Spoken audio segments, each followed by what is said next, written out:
Has a decision been made? What do we know? Well, absolutely. Thank you for the invitation and for the question.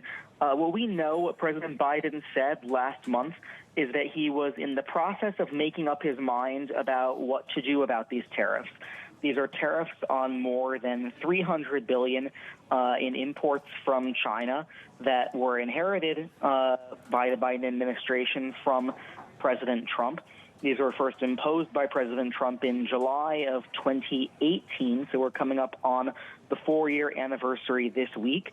And we know that the president and his cabinet have talked about particularly the Treasury Secretary, have talked about the inflation impact of these tariffs, seeing inflation currently at around 8%, the highest in 4 decades, and looking at all of the possible ways to curb inflation and to provide some relief on cost of living for Americans.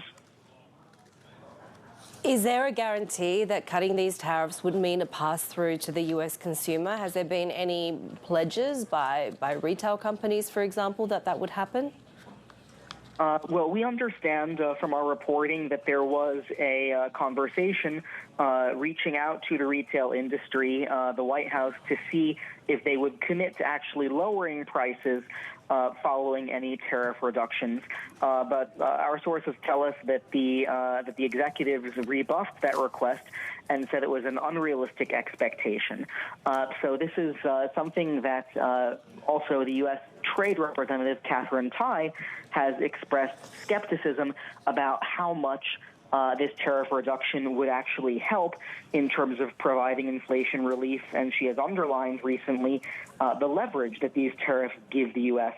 in terms of conversations with their counterparts in Beijing. So this is something that we know is being debated within the administration, and that there are voices on both sides arguing both for and against any kind of tariff easing.